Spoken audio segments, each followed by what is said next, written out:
Thank you for joining Asia's best radio station. Download latest podcasts of Carry On Harry Show on iTunes. Now shake hands with celebrities on Singapore talk show Carry On Harry. Inviting music composers, producers, artists on board on Carry On Harry Talk Show for connecting you to worldwide audience. Write to Harry Johal at carryonharry.com or visit www.carryonharry.com for more details. Hi friends, welcome to yet another episode of Carry On Harry Talk Show with your talk show host Harry Johal. Today we have a very special guest joining us from Hollywood. I'm talking about our guest Marina Anderson, who is ex-wife of late Hollywood star David Carradine, whom we have loved in films like Kill Bill series, and he has a controversial death about which media has written a lot of things in different ways. But today we have invited his wife Marina Anderson to talk and discuss about her relationship with her husband, and she has written a wonderful book by the title David Carradine, The Eye of My Tornado. And in this book she has revealed some information related to meeting with her husband and how ultimately it led to rise of the star and ultimately losing him as a husband, and finally, he had a controversial death, which we will be talking with Miss Anderson to share her point of view about. Hi, this is Marina Anderson, and I'm on Carry On Harry. Wonderful interview going here. Enjoying myself immensely. So tune in and check out my book, David Carradine, The Eye of My Tornado. It's quite an interesting book, to say the least, huh, Harry? Hello. Hello, good evening, ma'am. This is Harry from Singapore. Oh, hi, how are you? I'm perfectly fine, ma'am. We know we have got limited time, but, I want to, touch the story of your life on my show. How would you like to introduce yourself first to my listeners? We know that you are a wife of a celebrity, but, there's a lot of things which are in your book and which are in your life which you would love to share with us. Okay. So, all right. Yeah, so Ms. Anderson, tell us a little bit about yourself. How did the idea of writing this book come? And, before writing this book, a lot of things have gone into your life. So a bit of information on that part. Well, I originally started just writing notes as a way of venting my feelings. I always tended to do that in poetry or something like that. And it accumulated to be quite a pile of notes because every relationship has its unique problems. So I would vent in notes to myself, and I just kind of stashed them away. And then in talking to people, they said, "Gosh, this is really an interesting story, and what you've been through. You've been through so much. You should write a book." So I just started accumulating. My thoughts and things, and stashing it away. And fast forward, after I separated from David, I thought, well, this is really helping me. Maybe it'll help some other people. So I started writing more in the format of chapters with a book in mind. And when David passed away, I was really determined to put it out there to help people. And I went to Dr. Drew Pinsky. I don't know if he's as noted there as he is here. He has quite a noted show, Celebrity Rehab and Love Lines. I mean, he's an incredible, I don't know his official title exactly is, sorry, but he's like psychologist and abuse specialist doctor. And I asked him if he would help me with some issues for my book. And he was just an absolute angel about it. So the interview consultation I had with him became actually a chapter in the book. My whole conversation with him verbatim. It was so profound in helping me get closure. I had felt I was compelled to share it with people. So my purpose in the entire book was not to exploit. I mean, when it gets out in the press unfortunately has a tendency to take the most obvious, which is some sensitive issue subjects that I wrote about, and they tend to exploit them. That was never, ever my mission with this. My mission was, one, to help myself, and then two, helping other people. So I am very much out there with my issues as well as what happened in the relationship. And I've gotten a lot of feedback from people supporting me in doing that, because it has definitely helped other people, and especially in the areas of divorce, just man-woman relationships in general, and with sexual abuse, childhood abuse, and incest, and so therefore, it can be kind of a, no pun intended, touchy subject that people have been afraid to talk about, and this has helped them, get it out there and help confront their own issues and help get healing and closure. Correct.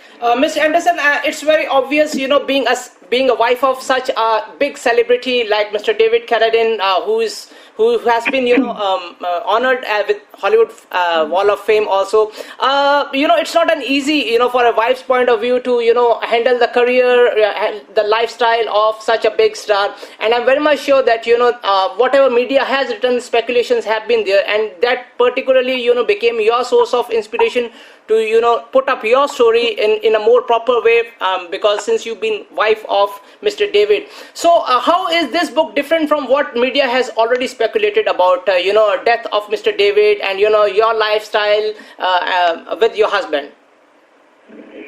Wow, that's kind of a multiple question there. Correct. First of all, I never treated David in our relationship like, quote, he was a celebrity. He was my boyfriend and husband. He was my Johnny. That was my name for him, because that was his real name, John Arthur Carradine. It was just, he was my man. Other people viewed him obviously as a celebrity and a star. There's a different perspective and point of view when people look at that. And instead of him as a human being, people put him on a pedestal, as they do with celebrities and stars. When it came time to deal with how his death in the press, I was very upset with the fact that I didn't feel things had been followed up properly, and again, I felt it was exploited. And so therefore I set about trying to get information just for myself. That doesn't seem right, so I'm going to check into this myself. So I wrote about how I investigated and you follow the various sources and pursued leads, and it was very intense emotionally and physically to deal with all of that. And I think most everybody that I spoke with, they wanted to know the truth, like what really did happen. Well, nobody really knows. Correct. And even with all the information I got after the first edition was printed, with this new edition I have, with the updated material, I have a lot more information, but there's still no main conclusion as to why, like the motive. My conclusion is I definitely believe that he was murdered because of the information that I got and the documentation. But why is still a mystery, and exactly how is still kind of a mystery. So it's still very upsetting. Correct. In this book, The Eye of My Tornado, you have covered what all aspects of your life? Is it like the time when you first time met David and how the relationship went on and ultimately towards his death? How is the story format of the book? Yeah, the format of the book is our relationship. David and I actually met like around 1971, 72 when I was taking acting lessons on the Warner Brothers lot. Fast forward, I auditioned for his show, Kung Fu Legend Continues. Coincidentally, his wife at the time, Gail, our boyfriends in college were roommates together, so I knew Gail. And so I would go to the house in Toronto and visit all the time, and they had me guest star on the show. I was a recurring guest star on his show. So I got to know him, David, as a friend. And unfortunately, their relationship fell apart. Ours took hold. And so that was 1995 is when I moved in with David in Toronto. But it actually, the flirtation came about like in 1994. And then we separated and divorced in 2001. So the book covers a little bit before we, moved in together, but it is the core of our relationship. I was his personal manager. I cover everything of what it took to get him back on that A-list as a manager, as a publicist, as his wife. It incorporates so many very different areas, including the very personal ends of trying to get pregnant, what we went through with that. That's going to help, hopefully, more women out there. Because, and I don't know, really how it is in your country, but here there's a lot of fertility clinics and things like that. And there's this one very, very small minor test that you can take. It's called a antibody cross-match test. And, people spend thousands and thousands of dollars and they don't get pregnant. And bottom line, what we found out is that is what the problem was. It wasn't my eggs. It wasn't his sperm. It was a kind of an antibody problem. So I put that in their book because I'm hoping to help couples save a lot of money and know what to look for. And that should be actually the first thing to look for if they have a hard time getting pregnant. So I have a lot of missions. I have a lot of, things in this book that I'm really pushing for outside of all this, sexual stuff that the press seems to want to glam onto. You're absolutely right. Somewhere, media always believes in, twisting and turning and, touching the speculative part of a celebrity. They will definitely write about, because Mr. David, in most recent years, he became an A-lister after Kill Bill became such a huge success. And you are the person, somewhere, who is somewhere associated in resurrecting his, career as a big Hollywood star. So for you, definitely the experience of losing him as a husband and, media on the other side hounding you with the some speculative questions about his death and all must have been, quite torturing. So in this book, have you also tried to, in some ways, answer to the media your side of the story rather than, what they have been, writing about, the things about him? Yeah, I gradually doing that. I've slowly started, getting more out in the press as to what I believe really happened. So that makes me feel good. At least I'm getting more voice out there as to my opinion of what happened. Unfortunately, the files have been closed in Thailand, so it kind of brings a lot of it to an end as far as what further information to get, unless, of course, and this is what I'm hoping, is that someone with some other knowledge will step forward and say, well, this is, this is what I know, and help put some more pieces of the puzzle together. As far as, David and his, struggles and whatnot, when we first moved in together, David had a very heavy drinking problem. He was 1.5 quarts of vodka a day. He was a heavy alcoholic. And I helped to get him sober. I introduced him to Quentin Tarantino, and through those 6 years we were together, we put so much energy into getting him, back and acceptable with Hollywood, and then, like I said, back on the A-list, and then it culminated with Kill Bill. After we separated, and then David went back to drinking, it was really difficult for me, in spite of the fact that we got divorced, and it was not really a happy picture between the two of us because we were fighting in court over things, and I felt he was not honorable with me and what he promised he was going to do. I still was very much in love with him, and I cared deeply, and I love the man still. And so that's part of the reason why I have been on this mission to try and find out really what happened to him. I feel, in the spiritual, people out there who believe in this, I believe he's still around. I mean, I feel like he's guiding me in certain directions to get more information. And I consulted psychics and astrologers and things like that, and I wrote about that in the book. And so I really, truly believe that he is still earthbound in a way to get the truth to come forward. Correct.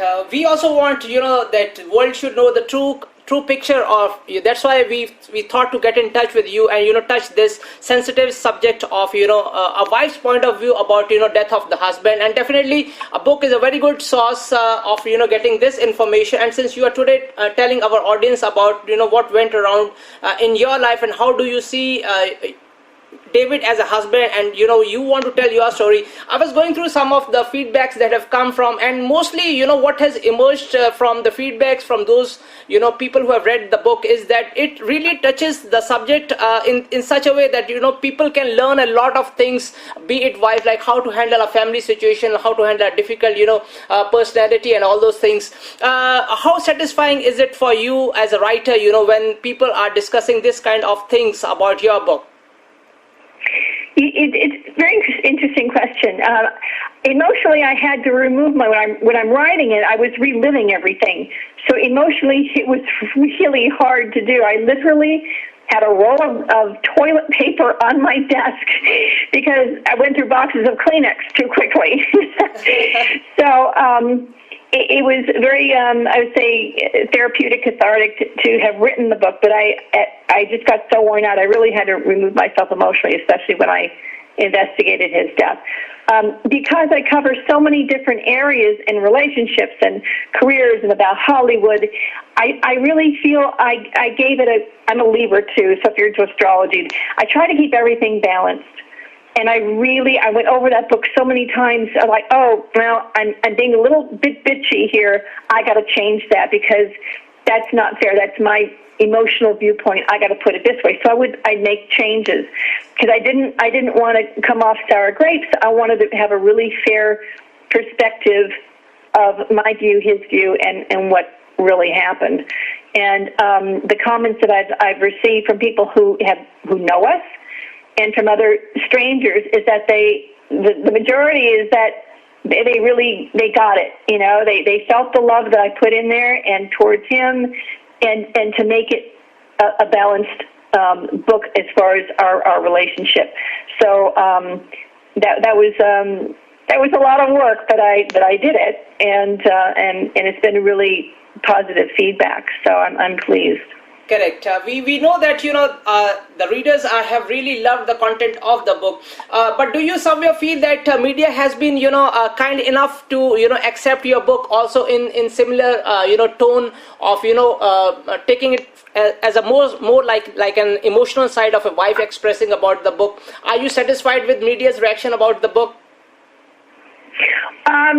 The media, I've gotten some recent reviews, and they've been wonderful.